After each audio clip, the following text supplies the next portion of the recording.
Okay, hello, welcome to my passage. I will be doing the passage from page 26 to 28.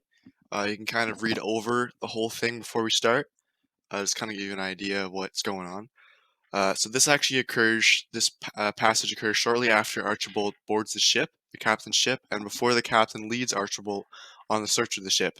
So the passage documents the captain's conversations with Archibald, and that's kind of what I'll be going over in this analysis, is their dialogues. Okay, so this is the first thing that is said in the passage. This occurs after Archibald's retelling of Legat's murder and is Archibald's reaction to the captain's theory that the sea killed the man. This could contribute to Archibald's suspicions of the captain, as it was Legat who was the one that told the captain of the wave that happened during the murder. So the word choice here, obviously, he uses scandalize to shock or horrify someone by a real imagined violation of propriety or morality.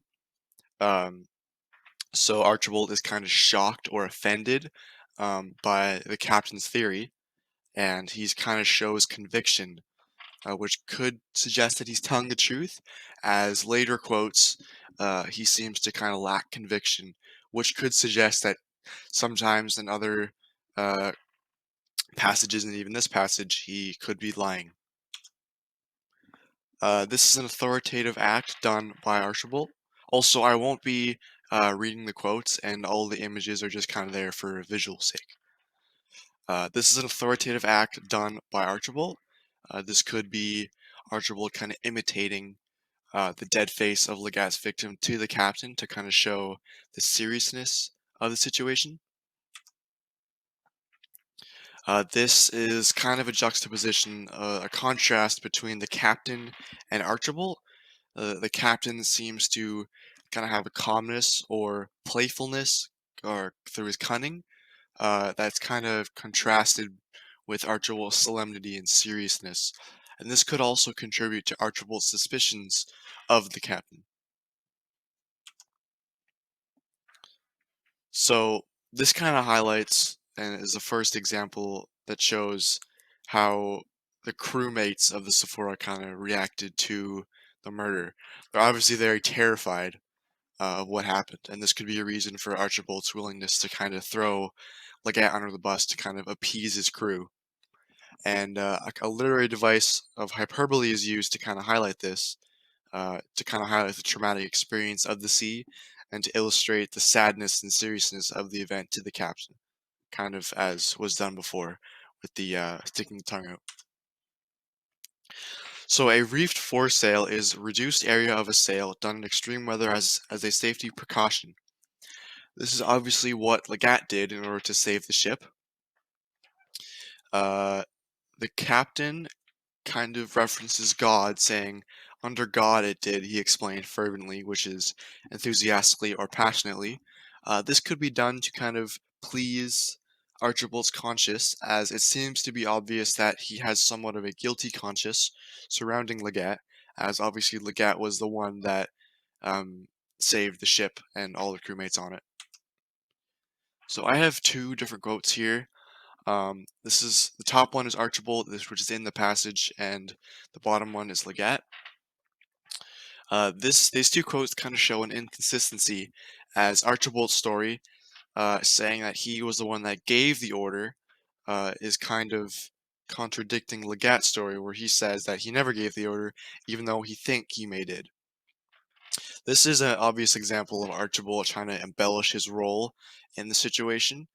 It's also worth noting that the captain seems to believe Legat more than Archibald, as Legat is more firm in his statements.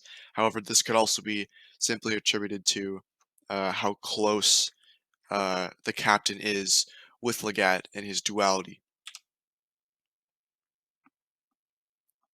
So this is obviously a very important quote to Archibald as a character, as it kind of highlights Archibald's wavering uncertainty, and this is kind of done through the use of the word obscure tenacity, which is unable to firmly grip something caused by uncertainty or lack of conviction.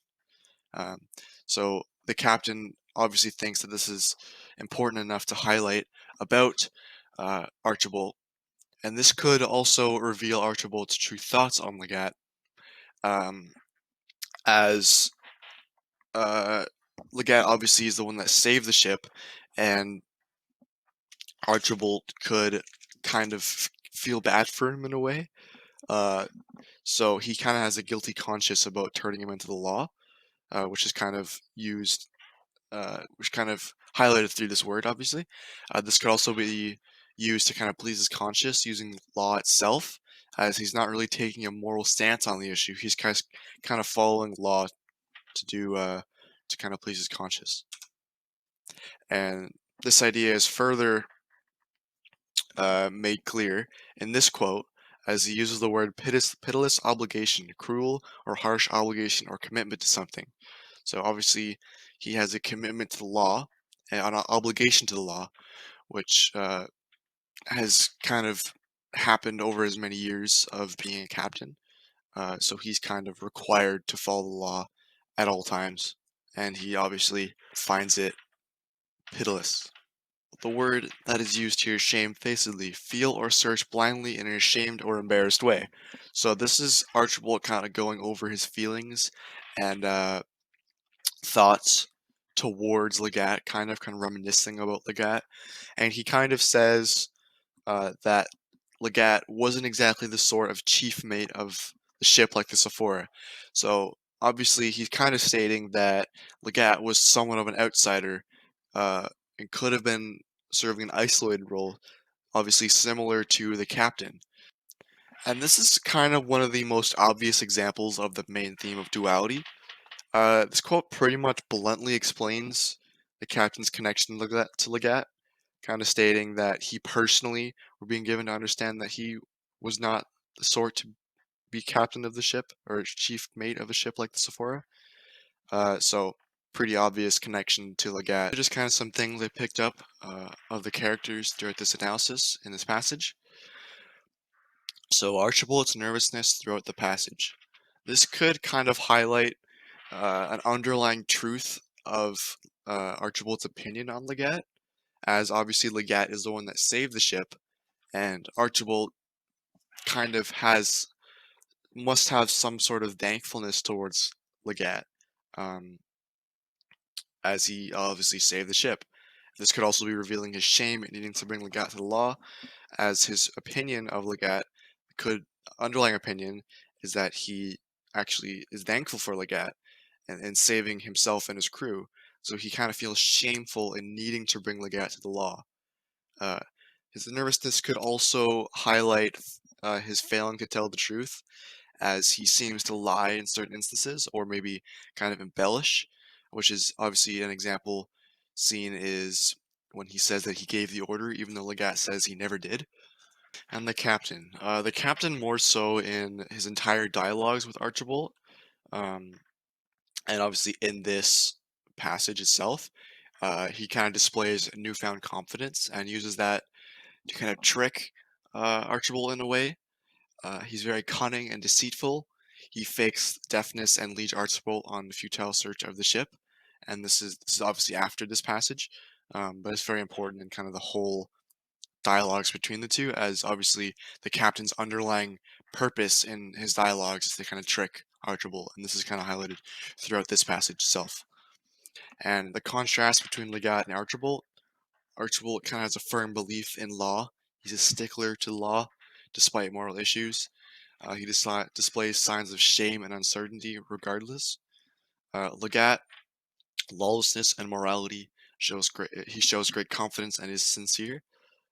He doesn't seem to really care about the law as long as what he's doing is for the greater good. Um, this is something that Archibald is very different in that way, as he's very has a very firm belief in law, despite moral issues, which is the opposite of what Legat is. And both Legat and Archibald have very different retelling of the same story. This is throughout their dialogues between the captain and Archibald, and between Legat's dialogues with the captain throughout the entire thing.